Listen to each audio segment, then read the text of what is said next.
What's up, everybody? This is Matt with Oh Brother Comics. I wanted to make a video on the Netflix original Blood of Zeus. Now, I would recommend that everyone goes and watches it. It's a show that came out in October of 2020. It's 8 episodes long and about 30 minutes each video. An absolutely phenomenal show. It takes place during like that Greek mythology time.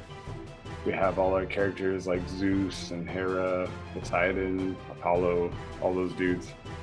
And we get our main character in Heron. Now, Heron's not an original Greek figure. He is created by Powerhouse Animations and Netflix to tell this story.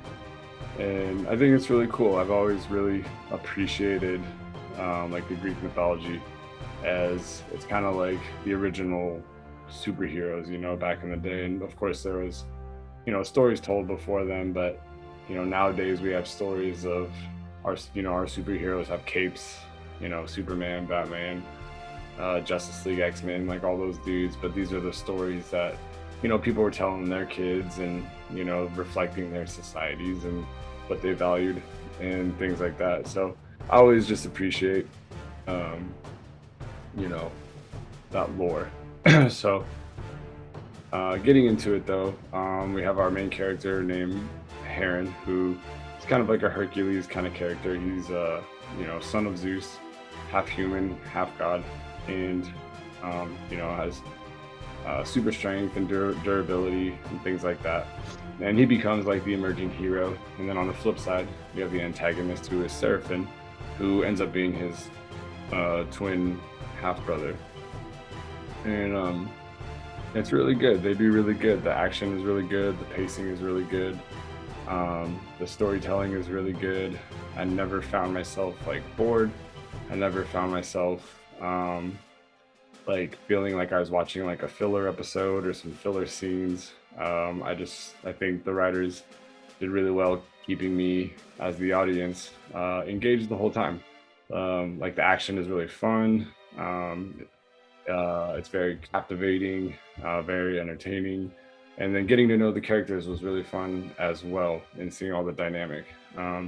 We get to see the Titans fight the gods of Olympus, which is like really cool to see as a fan of that. And then at the end, you know, the last episode, we get the, you know, well, we see the Titans get defeated initially, then we see them come back and being used by Seraphim. And, you know, he's leading the army of demons mixed with some kind of rebel gods of Olympus and Titans versus Zeus and his people and Heron. And it's just really well done. I really like it. The animation is really cool.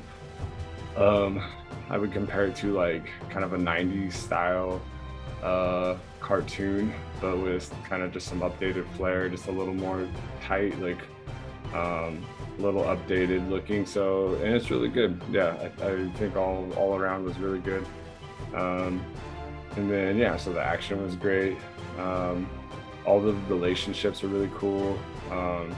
Seeing the relationship between Zeus and Hera, and kind of just that drama as you know, Zeus kind of sleeps with any chick that walks by, and he's in a very open marriage and relationship, whereas Hera does not share that same opinion of their relationship. So and she's naturally like an angry and kind of vengeful, vindictive deity. So that together just is a recipe for disaster, which unfolds in this show, where she rebels against Zeus and whatnot. So so that relationship is really cool. It was cool seeing, you know, Hera with Seraphim as she kind of manipulates him. She even manipulates him into killing his own biological mother, Electra, which is Heron's mother too, of course. And this was before Seraphim knew that was his mother, before he knew Heron was his brother. And so still seeing that unfold was really cool too, as he kind of just comes as this general antagonist, but then he definitely gets like a lot more like dove into more layers to him. You get to see how he was raised as a child, where he was raised in fear. He was supposed to be a prince. He was supposed to live like a pretty, good life, but then his father died. His uncle was trying to kill him. He had to go into hiding and exile, just as a small child. So that's where he got a lot of anger in his heart. Whereas Heron, he was rescued by Zeus, but his mother was seen as like a witch or even accused of being a demon at one point. Um, and he had a lot of anger in his heart towards Zeus as well. So it's just kind of see it's kind of like very similar, very very different like situations, but very similar mentalities, and seeing how they grow up, where one becomes a hero and one becomes a villain. Um, and then they interact a little bit when they learn who they each other are, and that's really cool to see. In the end battle, it's really cool um, to see, of course, like how Zeus and Hera kind of have their moment where Zeus actually, even though they're fighting against each other, Zeus actually saves Hera's life in the battle by sacrificing his own. So that was a really cool moment. There's very emotional moments in this show. Um, Whereas just like aside from the entertaining and the enjoyable part, like there's the very like emotional, like goosebumps parts, like Seraphim and Heron, they battle it out. um Heron shows off his like real true strength. They both end up being impaled by Seraphim's spear at one point, and there's a moment where they actually come together as like brothers finally, um like they both kind of wanted each other joined, but no one was willing to come to the other side. And there was kind of a moment where they could just be brothers, and they're almost in like a hugging embrace, kind of like looking at each other as they're seemingly dying.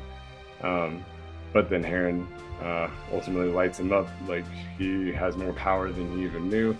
Lightning shoots from his eyes, and a big bolt comes down and just fries Seraphim, and he dies in his arms. But it was a very cool moment. It was cool how like the show could get really deep. And then we're ended with like a really cool cliffhanger for season 2, which is supposed to come in 2022. Hopefully Netflix sticks with that. Hopefully nothing gets canceled. And we get that because it's an amazing show. But we get a cliffhanger. We finally see Hades, which the whole time I was watching, I was like, "Where is Hades? What is going on?" Like, obviously he's in the underworld, but like, why isn't he in the mix? But then he shows himself. He kind of has his own agenda, which I'm sure is going to lead into season 2 with Seraphim now, who's also in the underworld because he died. And he's going to kind of be like a resistant, bitter pawn of Hades, which he was with Hera. So I think it's really cool. I think Seraphim's going to be a really deep, like even like as he became a very deep character, he's going to be even more deep in season 2. And I think Heron, who's discovering, all like having these abilities on par with Zeus, it's going to be really cool to see him even stronger in season 2 and what that looks like and what kind of story they're going to tell. So super excited for it. I really want to see season 2. And this season 1 of Blood of Zeus was absolutely amazing. And there's just so many little fun tidbits. Like, we see Chiron, who's a centaur in Greek mythology. We get a girl who's an Amazon. That's very big in the story. We get the little metal owl that we saw in Wrath of the Titans or whatever, with like Perseus and Pegasus, where he fights Medusa. We get the little owl. So there's just really cool like Easter eggs to like other nods to things. Like Netflix and Powerhouse Animation like really just took a lot from Greek mythology, threw it in there, and made like an amazing stew of a show. So very much like it. Check it out, and come back to the comments. Let me know what you thought about it. Let me if I missed anything, throw it in there. I'll be happy to interact with you in the comment section or maybe in the video if you got something really good. And just let me know what you think about it. Peace.